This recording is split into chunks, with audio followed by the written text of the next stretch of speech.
ಶುಭೋದಯ ಪ್ರೀತಿಯ ವಿದ್ಯಾರ್ಥಿಗಳೇ.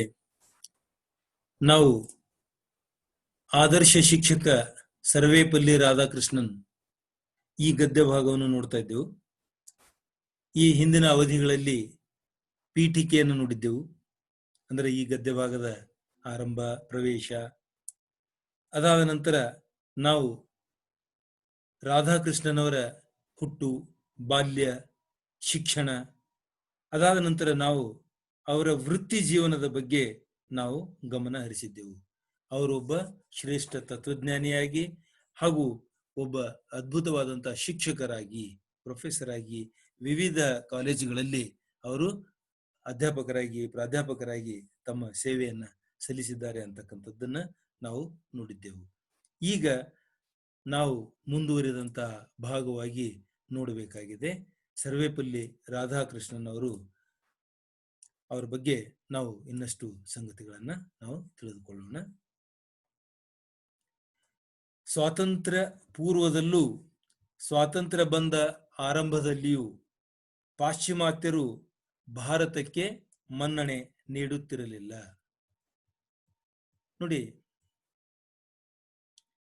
ಯಾವಾಗಲೂ ಯುರೋಪಿಯನ್ನರ ದೃಷ್ಟಿಯಲ್ಲಿ, ಪಾಶ್ಚಿಮಾತ್ಯರ ದೃಷ್ಟಿಯಲ್ಲಿ ಏನಾಗ್ತಿತ್ತು ಅಂತಂದ್ರೆ ಭಾರತಕ್ಕ ಮಾನ್ಯತೆ ತುಂಬಾ ಕಡಿಮೆ ಇರ್ತಿತ್ತು. ನೀವು ಇಂತಹ ಅನೇಕ ಸಂದರ್ಭಗಳನ್ನ ನೀವು ಗಮನಿಸಿರಬಹುದು. ಈ ತಾರತಮ್ಯ ಯಾವಾಗಲೂ ಇದ್ದದ್ದೇ. ಭಾರತೀಯರು ಅಂತಂದ್ರೆ ನಿಕೃಷ್ಟರು. ಸ್ವಾತಂತ್ರ್ಯ ಪೂರ್ವದಲ್ಲಂತೂ ಲೆಕ್ಕಕ್ಕೆ ಇಲ್ಲ. ಭಾರತಕ್ಕೆ ಅವರು ಎಷ್ಟೆಷ್ಟು ಕಿಮ್ಮತ್ತು ಕೊಡುತ್ತಿರಲಿಲ್ಲ, ಮನ್ನಣೆ ನೀಡುತ್ತಿರಲಿಲ್ಲ. ಭಾರತದ ವಿಷಯದಲ್ಲಿ ಪಾಶ್ಚಾತ್ಯರಿಗಿರ್ತಕ್ಕಂಥ ಕೆಲವೊಂದು ತಪ್ಪು ಕಲ್ಪನೆಗಳನ್ನ ತೊಡೆದು ಹಾಕಿ ಅದರ ಸ್ಥಾನದಲ್ಲಿ ನ್ಯಾಯಸಮ್ಮತವಾದ ಬೇರೆಯೊಂದು ಕಲ್ಪನೆಯನ್ನು ನೀಡುವುದು ಅವಶ್ಯವಾಗಿತ್ತು. ಆ ಕೆಲಸವನ್ನು ಸ್ವಲ್ಪ ಮಟ್ಟಿಗಾದರೂ ರಾಧಾಕೃಷ್ಣನ್ ಅವರು ಮಾಡಿದರು. ಇದು ಬಹಳ ದುಃಖಕರವಾದಂತಹ ಸಂಗತಿ. ನಾವು ಹೆಮ್ಮೆಯಿಂದ ಹೇಳ್ತೇವೆ ನಮ್ಮ ದೇಶ ಹಾಗೆ ಹೀಗೆ ಅಂತೇಳಿ. ಈಗಲೂ ಕೂಡ ವಿದ್ಯಾರ್ಥಿಗಳಿಗೆ ಬಹಳ ದುಃಖ ಆಗ್ತದೆ.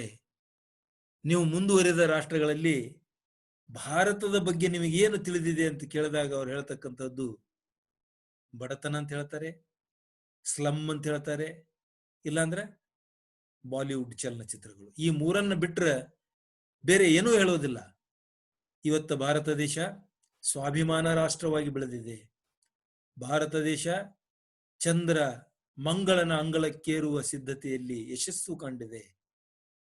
ತಾಂತ್ರಿಕವಾಗಿ, ವೈಜ್ಞಾನಿಕವಾಗಿ ಎಲ್ಲ ಹಂತ ಹಂತವಾಗಿ ಮೇಲೇರುತ್ತಾ ಬರುತ್ತಿದೆ. ಆದರೆ ನಾವು ಇಣಿಕಿ ನೋಡಿದಾಗ ನಮ್ಮ ದೇಶದ ಸ್ಥಾನಮಾನ ತೀರಾ ಶೋಚನೀಯವಾಗಿತ್ತು. ಪಾಶ್ಚಾತ್ಯರು ಭಾರತವನ್ನ ನಿಕೃಷ್ಟವಾಗಿ ಕಾಣ್ತಾ ಇದ್ರು. ಅದನ್ನ ಸ್ವಲ್ಪವಾದರೂ ಕಡಿಮೆ ಮಾಡಿದವರು ರಾಧಾಕೃಷ್ಣನ್ ಅವರು. ಅವರ ಬರವಣಿಗೆಯ ಮೂಲಕ ಪಾಶ್ಚಾತ್ಯರಿಗೆ ಭಾರತೀಯ ಸಂಸ್ಕೃತಿಯ ಪರಿಚಯವಾಯಿತು. ಅಲ್ಲದೆ ಅವರು ಭಾರತದ ಪ್ರತಿನಿಧಿಯಾಗಿ ಇಂಗ್ಲೆಂಡ್, ಅಮೆರಿಕ ಮುಂತಾದ ದೇಶಗಳಿಗೆ ಹೋಗಿ ಭಾಷಣ ಮಾಡಿದಾಗ ಅವರ ವಾಕ್ಯುಕ್ತಿಯೂ ತರ್ಕಬದ್ಧವಾದ ವಿಚಾರ ಸರಣಿಯೂ ಎಲ್ಲರನ್ನೂ ಬೆರಗುಗೊಳಿಸಿತು. ನೋಡಿ, ಅವರ ಹರಿತವಾದಂತಹ ಬರವಣಿಗೆ ಏನಿತ್ತು ಅದು ಭಾರತೀಯ ಸಂಸ್ಕೃತಿಯನ್ನು ಕುರಿತು ವಿಶ್ವಕ್ಕೆ ಪರಿಚಯ ನೀಡಿತು. ನಮ್ಮ ದೇಶದ ಸಂಸ್ಕೃತಿ ಅದ್ಭುತವಾದದ್ದು. ನಮ್ಮ ದೇಶದ ಚರಿತ್ರೆ, ಪರಂಪರೆ ಆಗಿರಬಹುದು ಅಥವಾ ನಮ್ಮದೇ ಆಗಿರತಕ್ಕಂಥ ಭಾರತೀಯ ಸಂಸ್ಕೃತಿ ಆಗಿರಬಹುದು. ಇಲ್ಲಿ ನಾವು ಸ್ವಾಮಿ ವಿವೇಕಾನಂದರ ಸ್ಮರಣೆಯನ್ನು ಮಾಡಲೇಬೇಕು. ಅಮೆರಿಕಾದ ಚಿಕಾಗೋದಲ್ಲಿ ಮಾಡಿರುವ ಅವರ ಭಾಷಣ ವಿಶ್ವ ಪ್ರಸಿದ್ಧವಾದದ್ದು. ಯಾರು ಅದನ್ನ ನಂಬಿರ್ಲಿಕ್ಕಿಲ್ಲ, ಯಾರು ಅದನ್ನ ಯೋಚನೆಯೂ ಮಾಡಿರ್ಲಿಕ್ಕಿಲ್ಲ. ಒಬ್ಬ ಭಾರತ ದೇಶದ ಸನ್ಯಾಸಿ ಬಂದು ಅಮೆರಿಕಾದ ಸೋದರ ಸೋದರಿಯರೇ ಅಂತಾರೆ ಅಂತಕ್ಕಂಥದ್ದು ಯಾರ ಕಲ್ಪನೆಗೂ ಬರಲಿಕ್ಕಿಲ್ಲ. ಅಂದಿನಿಂದ ಆರಂಭವಾಯಿತು ಭಾರತದ ಒಂದು ಪರಿಚಯ. ಇವರು ಕೂಡ ಭಾರತ ದೇಶದ ಪ್ರತಿನಿಧಿಯಾಗಿ ಇಂಗ್ಲೆಂಡಿಗೆ ಹೋದರು, ಅಮೆರಿಕಕ್ಕೆ ಹೋದರು. ಅಲ್ಲಿ ಹೋಗಿ ನಮ್ಮ ದೇಶದ ಸಂಸ್ಕೃತಿಯನ್ನು ಕುರಿತು ಹಲವಾರು ಕಡೆಗಳಲ್ಲಿ ತಮ್ಮ ಭಾಷಣಗಳನ್ನು ಮಾಡಿದರು. ಇಲ್ಲಿ 2-3 ಪದಗಳನ್ನ ಅರ್ಥ ಮಾಡಿಕೊಳ್ಳಿ ಮಕ್ಕಳೇ. ವಾಕ್ಯುಕ್ತಿ, ತರ್ಕಬದ್ಧವಾದ ವಿಚಾರ ಸರಣಿ. ವಾಕ್ ಯುಕ್ತಿ, ವಾಕ್ ಅಂದ್ರೆ ವಾಕ್ ಅಂತಂದ್ರೆ ಇದು ಸಂಸ್ಕೃತ ಪದ, ಮಾತು, ಭಾಷಣ. ಉಕ್ತಿ ಅಂತಂದ್ರೆ ಅದು ಕೂಡ ಭಾಷಣ. ಅಂದ್ರ ಒಂದು ಭಾಷಣದ ಕಲೆ, ಮಾತುಗಾರಿಕೆ. ಈ ಮಾತುಗಾರಿಕೆ ಏನಿದೆಯಲ್ಲ, ಇದು ಜನರನ್ನ ಕಟ್ಟಿ ಹಾಕಬೇಕು. ಜನ ಮಿಸುಕಾಡಲಾರದೆ ಅದನ್ನ ಕೇಳಬೇಕು. ಅದಕ್ಕೆ ಹಲವಾರು ಸಂಗತಿಗಳಿವೆ. ವಿಷಯ ಪ್ರಬದ್ಧತೆ ಇರಬೇಕು, ವಾಗ್ಝರಿಯಲ್ಲಿ ಇರಬೇಕು, ನಿರಂತರವಾದಂತಹ ಮಾತುಗಾರಿಕೆ ಇರಬೇಕು, ವಿಚಾರ ಸರಣಿ ತರ್ಕಬದ್ಧವಾಗಿರಬೇಕು. ತರ್ಕಬದ್ಧ ಅಂದ್ರೆ ಆಲೋಚನಾಬದ್ಧ, ಒಂದರ ನಂತರ ಒಂದು ವಿಚಾರ ಸರಣಿಗಳು ಹೆಂಗ್ ಬರಬೇಕು, ಅವು ಸುಮ್ಮನೆ ಎಲ್ಲಿಂದೋ ತಂದು ಇಲ್ಲಿ ಇಟ್ಟಿರಬಾರದು. ಅದು ಚೇನ್ ಬಂದಂಗ ಬರಬೇಕು, ಒಂದಕ್ಕೊಂದು ಕೂಡಿಕೊಂಡು ಬರಬೇಕು. ಯಾಕೆ ಅಂತಂದ್ರ ಪಾಶ್ಚಾತ್ಯರಿಗೆ ನಮ್ಮ ಸಂಸ್ಕೃತಿಯ ಬಗ್ಗೆ ಯಾವುದು ಗೊತ್ತಿಲ್ಲ. ಮಧ್ಯದಿಂದ ನಾವು ಹೇಳೋಕ್ಕಾಗೋದಿಲ್ಲ, ಆರಂಭದಿಂದಲೇ ಹೇಳಬೇಕು. ಎಲ್ಲಿಯೂ ಈ ಸರಪಳಿ ಕಟ್ ಆಗಬಾರದು, ನಿಲ್ಲಬಾರದು. ಈ ಪ್ರಕಾರವಾಗಿ ತರ್ಕಬದ್ಧವಾದಂತಹ ವಿಚಾರ ಸರಣಿ ಇದು ಎಲ್ಲಾ ಜನರನ್ನ ಬೆರಗೊಳಿಸ್ತಾ ಇತ್ತು. ಅವರ ಭಾಷಣ ಕೇಳಿದ ಅಲ್ಲಿನ ಜನ ಮಂತ್ರಮುಗ್ಧರಾಗಿ, ಯಾರ ಪ್ರೇರಣೆಯೂ ಇಲ್ಲದೆ ಎದ್ದು ನಿಂತು ಜಯಕಾರ ಮಾಡಿ ಗೌರವ ಸೂಚಿಸಿದರು. ಇದು ಸಾಮಾನ್ಯವಾಗಿ ಬಹಳ ಅಪರೂಪಕ್ಕೆ. ಯಾಕೆ ಅಂತಂದ್ರೆ ಪಾಶ್ಚಾತ್ಯರ ದೃಷ್ಟಿಯಲ್ಲಿ ಭಾರತೀಯರು ತೀರಾ ನಿಕೃಷ್ಟರಾಗಿದ್ದರು ಒಂದು ಕಾಲದಲ್ಲಿ. ಇವತ್ತು ಸ್ವಾಭಿಮಾನಿಗಳಾಗಿದ್ದೇವೆ, ಬಟ್ ಒಂದು ಕಾಲದಲ್ಲಿ ನಾವು ಹಿಂದೆ ಹೋದಾಗ ಬಹಳ ಸಾಮಾನ್ಯರು, ಏನೋ ಬಂದಿದ್ದಾರೆ, ಯಾರೋ 4 ಮಾತು ಹೇಳಿ ಹೋಗ್ತಾರೆ ಅಂತಕ್ಕಂಥ ಭಾವನೆ ಇತ್ತು. ಆದರೆ ಜನರ ಮೇಲೆ ಇವರು ಎಂತಹ ಪ್ರಭಾವ ಬೀರ್ತಾ ಇದ್ರು ಅಂತಂದ್ರೆ, ಜನ ಭಾಷಣ ಕೇಳ್ತಾ ಕೇಳ್ತಾ ಮಂತ್ರಮಗ್ಧರಾಗಿ ಬಿಡ್ತಾ ಇದ್ರು. ಎಲ್ಲರೂ ಎದ್ದು ನಿಂತು ಬಿಡ್ತಾ ಇದ್ರು. ಸ್ಟ್ಯಾಂಡಿಂಗ್ ಓವೇಷನ್ ಅಂತ ಏನ್ ಹೇಳ್ತೇವಲ್ಲ, ಎದ್ದು ನಿಂತು ಜಯಕಾರ ಮಾಡಿ ಚಪ್ಪಾಳೆ ತಟ್ಟಿ ಗೌರವ ಸೂಚಿಸ್ತಾ ಇದ್ರು. ಇದು ಅವರ ಘನತೆ, ಅವರ ಮಾತುಗಾರಿಕೆಗೆ ಒಂದು ಸಾಕ್ಷಿಯಾಗಿದೆ. ರಾಧಾಕೃಷ್ಣನವರು ಹಿಂದೂ ಧರ್ಮದ ತತ್ವಶಾಸ್ತ್ರ ಮತ್ತು ಸಾಹಿತ್ಯವನ್ನೆಲ್ಲ ಅಧ್ಯಯನ ಮಾಡಿದರು. ಯುರೋಪಿಯನ್ ತತ್ವಶಾಸ್ತ್ರ ಮತ್ತು ಸಾಹಿತ್ಯದ ಅಭಿವ್ಯಕ್ತ ವಿಚಾರಗಳಿಂದ ಅವರ ವಿಶ್ವದೃಷ್ಟಿ ಮತ್ತು ತಾತ್ವಿಕ ದೃಷ್ಟಿಕೋನ ಪ್ರಭಾವಿತವಾಯಿತು. ಇದು ಮತ್ತೆ ಇನ್ನೊಂದು ಬಹಳ ಸೂಕ್ಷ್ಮವಾದಂತಹ ಸಂಗತಿ. ರಾಧಾಕೃಷ್ಣನವರು ಹಿಂದೂ ಧರ್ಮವನ್ನು ಸಮಗ್ರವಾಗಿ ಅಧ್ಯಯನ ಮಾಡಿದರು. ತತ್ವಶಾಸ್ತ್ರದಲ್ಲಿ ಇರುವುದೇ ಅದೇ, ಹಿಂದೂ ಧರ್ಮದ ಅಧ್ಯಯನ. ಅಲ್ಲಿರ್ತಕ್ಕಂಥ ಪ್ರತಿಯೊಂದು ವಿಚಾರಧಾರೆಯನ್ನ ಕೂಲಂಕುಷವಾಗಿ ಚರ್ಚಿಸುವುದು, ಮನನ ಮಾಡಿಕೊಳ್ಳುವುದು. ಇನ್ನ ಸಾಹಿತ್ಯ, ಇದು ಕೂಡ ಸಾಹಿತ್ಯ ಮತ್ತು ತತ್ವಶಾಸ್ತ್ರವು ಒಂದರಲ್ಲಿ ಒಂದು ಬೆಸೆದುಕೊಂಡಿವೆ. ಇವೆರಡನ್ನು ಅಧ್ಯಯನ ಮಾಡಿದರು. ಅದರ ಜೊತೆಗೆ ಯುರೋಪ್ ಖಂಡದ ತತ್ವಶಾಸ್ತ್ರವನ್ನು ಕೂಡ, ಸಾಹಿತ್ಯವನ್ನು ಕೂಡ ಅವರು ಅಧ್ಯಯನ ಮಾಡಿ ಈ ಎರಡೂ ವಿಚಾರಗಳನ್ನ ಸಮ್ಮೇಳಿಸಿ ಅವರು ತಮ್ಮ ಭಾಷಣಗಳಲ್ಲಿ ಹೇಳತೊಡಗಿದರು. ಹೀಗಿರುವಾಗ ಅವರ ಈ ಭಾಷಣ ಕಲೆ ವಿದ್ವತ್ಪೂರ್ಣವಾಗಿರುತ್ತಿತ್ತು. ವಿಶ್ವ ದೃಷ್ಟಿ ಮತ್ತು ತಾತ್ವಿಕ ದೃಷ್ಟಿಕೋನ, ಅಂದ್ರೆ ಧರ್ಮವು ಕೇವಲ ಭಾರತೀಯರಿಗೆ, ಯುರೋಪಿಯನ್ನರಿಗೆ ಸೀಮಿತವಾಗಿಲ್ಲ. ಅದರ ನಡವಳಿಕೆ ಬೇರೆ ಬೇರೆ ಆಗಿರಬಹುದು, ಆದರೆ ಧರ್ಮದ ಸಮಗ್ರವಾದಂತಹ ದೃಷ್ಟಿ ಏನಿದೆ ಅದು ವಿಶ್ವ ಭ್ರಾತೃತ್ವ ಇದೆ, ವಿಶ್ವ ದೃಷ್ಟಿ ಇದೆ. ಅದರಲ್ಲಿ ತಾತ್ವಿಕ ದೃಷ್ಟಿಕೋನ ಇದೆ. ತಾತ್ವಿಕ ಅಂದ್ರೆ ತತ್ವ ಸಮೇತವಾಗಿ ನಮ್ಮದೇ ಆದಂತಹ ತತ್ವಗಳಿವೆ ಅಲ್ಲ, ಆ ದೃಷ್ಟಿಕೋನಗಳು ಇವೆಲ್ಲವೂ ಕೇಳುಗರ ಮೇಲೆ ತುಂಬಾ ಪ್ರಭಾವ ಬೀರ್ತಾ ಇದ್ದವು. ಸ್ವಾಮಿ ವಿವೇಕಾನಂದರ ವಿಚಾರಧಾರೆ ಅವರ ಮನಸ್ಸನ್ನ ಆಕರ್ಷಿಸಿತು. ಅವರು ಹಿಂದೂ ಧರ್ಮವು ಒಂದು ವೈಚಾರಿಕ ಜೀವನ ಮಾರ್ಗವೆಂದು, ನೈತಿಕ ಗುಣಾತ್ಮಕ ವಿಷಯಗಳಿಂದ ಕೂಡಿದ್ದು, ಮಾನವನ ಆಂತರಿಕ ವಿಷಯದ ಬಗ್ಗೆ ಪ್ರಾಮುಖ್ಯತೆಯುಳ್ಳದ್ದಾಗಿದೆ.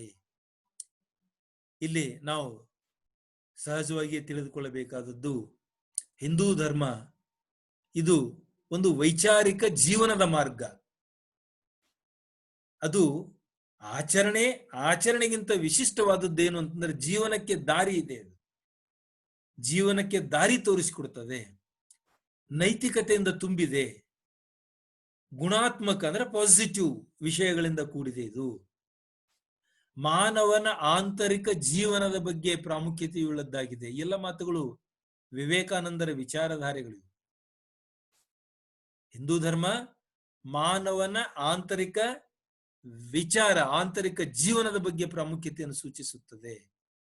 ಹಿಂದೂ ಧರ್ಮವಾಗಲಿ ವೇದಾಂತವಾಗಲಿ ಅಸತ್ಯವನ್ನೆಂದೂ ಹೇಳುವುದಿಲ್ಲ. ಗಮನವಿಟ್ಟು ಕೇಳಿ, ವೇದಾಂತವಾಗಲಿ ಹಿಂದೂ ಧರ್ಮವಾಗಲಿ ಯಾವುದೇ ಕಾರಣಕ್ಕೆ ಅಸತ್ಯ ಹೇಳುವುದಿಲ್ಲ. ಭಾರತೀಯ ಚಿಂತನೆಗಳು ಯಾವುದೋ ವಿಚಿತ್ರ ಮತ್ತು ನಿಗೂಢ ಪರಿಕಲ್ಪನೆಯಾಗಿಲ್ಲ.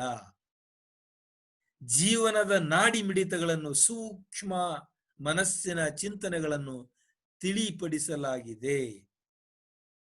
ನೋಡಿ, ಸ್ವಲ್ಪ ವಿಶ್ಲೇಷಣೆ ಮಾಡ್ತೇನೆ. ಬಹಳಷ್ಟು ಜನರು ಭಾರತೀಯ ಚಿಂತನೆಗಳನ್ನ ಒಪ್ಪಲಾರರು.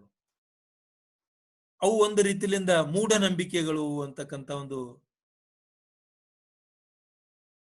ಸಂಪ್ರದಾಯಬದ್ಧವಾದಂತಹ, ನಿಷ್ಠುರಬದ್ಧವಾದಂತಹ ಒಂದು ಈ ಜಾಯಮಾನಕ್ಕೆ ಅಗತ್ಯವಿಲ್ಲದಂತಹ ಒಂದು ಗೊಡ್ಡು ಕಲ್ಪನೆಗಳು ಅಂತಕ್ಕಂಥ ಯುರೋಪಿಯನ್ನರ ವಾದ. ಇವರು ಹೇಳ್ತಾರೆ, ವಿವೇಕಾನಂದರು, ಇವು ನಿಗೂಢ ಕಲ್ಪನೆಗಳಲ್ಲ, ಅವುಗಳನ್ನ ಪ್ರಾತ್ಯಕ್ಷಿತವಾಗಿ ಅನುಭವಿಸಿದರೆ ಮಾತ್ರ ಅವು ಅರ್ಥವಾಗುತ್ತವೆ. ವಿದ್ಯಾರ್ಥಿಗಳೇ ಗಮನಿಸಿ, ನಿಗೂಢ ಪರಿಕಲ್ಪನೆ ಅಂದ್ರೆ ಗೊತ್ತಿಲ್ಲದ್ದು. ಈಗ ಉದಾಹರಣೆಗೆ ಯೋಗದಿಂದ ಇಷ್ಟೆಲ್ಲ ಲಾಭ ಇದೆ ಅಂತೇಳಿ, ಯೋಗ ಇವತ್ತಿಂದಲ್ಲ, ಸಾವಿರಾರು ವರ್ಷಗಳ ಪುರಾತನವಾದದ್ದು. ಯೋಗ, ಧ್ಯಾನ ಇವು ಸಾವಿರಾರು ವರ್ಷದ ಇತಿಹಾಸ ಮತ್ತು ಪ್ರಾತ್ಯಕ್ಷಿತವಾದಂತಹ ಪರಿಕಲ್ಪನೆ ಹೊಂದಿವೆ. ಆದರೆ ಅನೇಕ ವರ್ಷಗಳ ಕಾಲ ಇವು ಮೂಢನಂಬಿಕೆಗಳು ಎನ್ನುವ ಕಾಲ ಇತ್ತು. ಆದರೆ ಇವತ್ತು ಹಾಗಾಗಿ ಉಳಿದಿಲ್ಲ. ಮೂಢನಂಬಿಕೆಗಳು ಅವು ಅಲ್ಲವೇ ಅಲ್ಲ. ಯೋಗ ಆರೋಗ್ಯದ ಪರಿಕ್ರಮ ಒಂದು. ಧ್ಯಾನ ಮಾನಸಿಕ ಸ್ವಾಸ್ಥ್ಯತೆಯ ಅತ್ಯಗತ್ಯ ವಸ್ತು ಅದು. ಅವುಗಳ ನಿರಂತರವಾದಂತಹ ಅಧ್ಯಯನದಿಂದ ವ್ಯಕ್ತಿತ್ವ ಉತ್ತಮಗೊಳ್ಳುತ್ತದೆ. ಆದ್ದರಿಂದ ಯಾವುದೋ ವಿಚಿತ್ರ ಕಲ್ಪನೆಗಳಲ್ಲ, ವಿಚಿತ್ರ ನಿಗೂಢವಾದಂತಹ ಪರಿಕಲ್ಪನೆಗಳಲ್ಲ. ಇವು ಜೀವನದ ನಾಡಿ ಮಿಡಿತದ ಸೂಕ್ಷ್ಮಾತಿ ಸೂಕ್ಷ್ಮ ಸಂಗತಿಗಳನ್ನ, ಚಿಂತನೆಗಳನ್ನ ತಿಳಿಪಡಿಸುವುದು.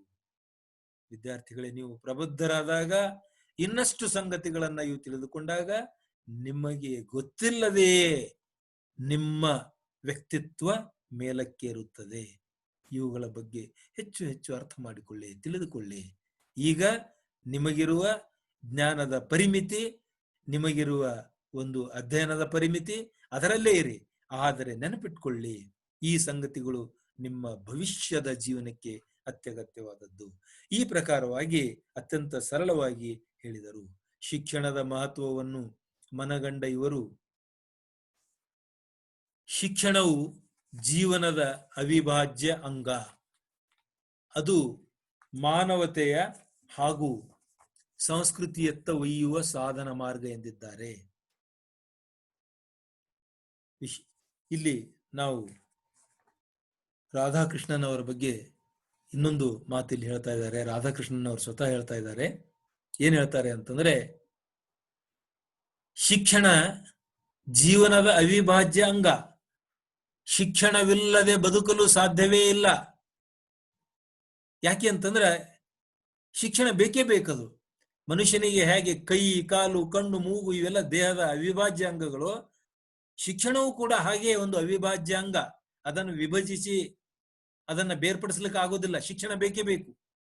ಅದು ಮಾನವನ ಪರಿಪೂರ್ಣತೆಯನ್ನು ಸೂಚಿಸ್ತದೆ. ಪರ್ಫೆಕ್ಷನ್, ಪರಿಪೂರ್ಣತೆ ತಂದು ಕೊಡ್ತದ. ಹಾಗೂ ಸಂಸ್ಕೃತಿಯತ್ತ ಒಯ್ತದ ನಮಗ, ಸುಸಂಸ್ಕೃತಿಯತ್ತ, ವೆಲ್ ಕಲ್ಚರ್ ಅಂತ ಏನ್ ಹೇಳ್ತೇವಲ್ಲ ಅದರ ಕಡೆಗೆ ಒಯ್ತಕ್ಕಂಥ ಏಕೈಕ ಸಾಧನ ಅಂತಂದ್ರೆ ಶಿಕ್ಷಣ ಅಂತಕ್ಕಂಥದ್ದು. ಇದು ಬಹಳ ಮಹತ್ವದ್ದು. ಇಲ್ಲಿ ಕುವೆಂಪು ಅವರ ಒಂದು ಮಾತು ನಾನು ಹೇಳ್ತಾ ಇದ್ದೀನಿ.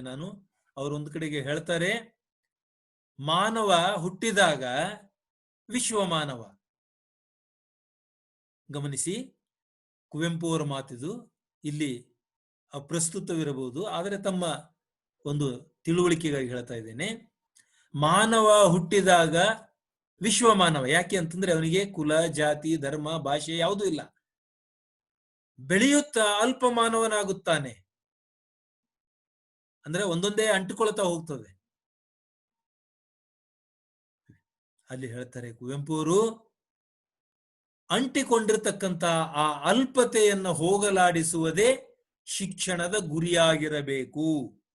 ಮತ್ತೆ ಅವನನ್ನ ವಿಶ್ವ ಮಾನವನನ್ನಾಗಿ ಮಾಡುವುದೇ ಶಿಕ್ಷಣದ ಗುರಿಯಾಗಿರಬೇಕು ಅಂತಕ್ಕಂಥ ಮಾತು ಬಹಳ ಸೊಗಸಾಗಿ ರಾಷ್ಟ್ರಕವಿ ಕುವೆಂಪು ಅವರು ಇನ್ನೊಂದು ಕಡೆಗೆ ಹೇಳಿದ್ದಾರೆ. ಇಲ್ಲಿಯೂ ಕೂಡ ಅದಕ್ಕೆ ಸಮಾನವಾದಂತಹ ಮಾತು ಇದೆ. ಶಿಕ್ಷಣವು ಜೀವನದ ಅವಿಭಾಜ್ಯವಾದ ಅಂಗವಾಗಿದೆ. ಅದು ಮಾನವನನ್ನ ಪರಿಪೂರ್ಣತೆ ಹಾಗೂ ಸುಸಂಸ್ಕೃತಿಯತ್ತ ಒಯ್ಯುತ್ತದೆ ಅಂತಕ್ಕಂಥ ಮಾರ್ಗ ಹೇಳಿದ್ದಾರೆ ಇಲ್ಲಿ ಸರ್ವೇಪಲ್ಲಿ ರಾಧಾಕೃಷ್ಣನ್ ಅವರು. ಕೆನಡಾ ದೇಶದ ರೇಡಿಯೋ ಪ್ರಸಾರ ಭಾಷಣದಲ್ಲಿ ಮಾನವತೆಯೇ ವಿಶ್ವ ಅನುಸರಿಸಬೇಕಾದ ಮಾರ್ಗ ಎಂದು ತಮ್ಮ ನಿಲುವನ್ನು ಅಭಿವ್ಯಕ್ತಪಡಿಸಿದ್ದಾರೆ. ನೋಡಿ, ಇಡೀ ವಿಶ್ವವೇ ಅನುಸರಿಸಬೇಕಾದದ್ದು ಮಾನವೀಯತೆ. ಮಾನವೀಯತೆ ಇಲ್ಲದ ದೇಶ ಏನು ಪ್ರಗತಿ ಸಾಧಿಸಿದರೇನು? ಮಾನವೀಯತೆ ಇಲ್ಲದ ಸಮಾಜ, ಮಾನವೀಯತೆ ಇಲ್ಲದ ವಿಜ್ಞಾನ, ಮಾನವೀಯತೆ ಇಲ್ಲದ ಜ್ಞಾನ, ತತ್ವಜ್ಞಾನ ಏನು ಉಪಯೋಗ ಇಲ್ಲ. ಆದ್ದರಿಂದ ಅಲ್ಟಿಮೇಟ್ ಟ್ರುತ್ ಏನು ಅಂತಂದ್ರೆ ಮಾನವೀಯತೆ. ಈ ಮಾನವೀಯತೆಯೇ ವಿಶ್ವ ಅನುಸರಿಸಬೇಕಾದಂತಹ ನಿಜವಾದಂತಹ ಮಾರ್ಗವಾಗಿದೆ ಅಂತ ಹೇಳಿ ಹೇಳ್ತಾ ಇದ್ದಾರೆ. ವಿದ್ಯಾರ್ಥಿಗಳೇ, ನಾವು ಇವತ್ತಿಗೆ ಇಲ್ಲಿಯ ಪಾಠ ನಾವು ಮುಗಿಸೋಣ. ನಾವು ಮತ್ತೆ ಮುಂದುವರಿದ ಅಧ್ಯಯನವನ್ನು ಮುಂದಿನ ಅವಧಿಗಳಲ್ಲಿ ಮಾಡೋಣ. ತಮ್ಮೆಲ್ಲರಿಗೂ ಶುಭವಾಗಲಿ ಎಂದು ಹಾರೈಸುತ್ತಾ ತಾವು ಸದಾಕಾಲ ಈ ಅಧ್ಯಯನವನ್ನು 2 ಸಲ 3 ಸಲ ಮನನವಾಗುವವರೆಗೆ ಓದಬೇಕು ಅಂತ ಹೇಳಿ ನಾನು ಹೇಳ್ತಾ ಇದ್ದೇನೆ. ತಮ್ಮೆಲ್ಲರಿಗೂ ಮತ್ತೊಮ್ಮೆ ಶುಭವಾಗಲಿ.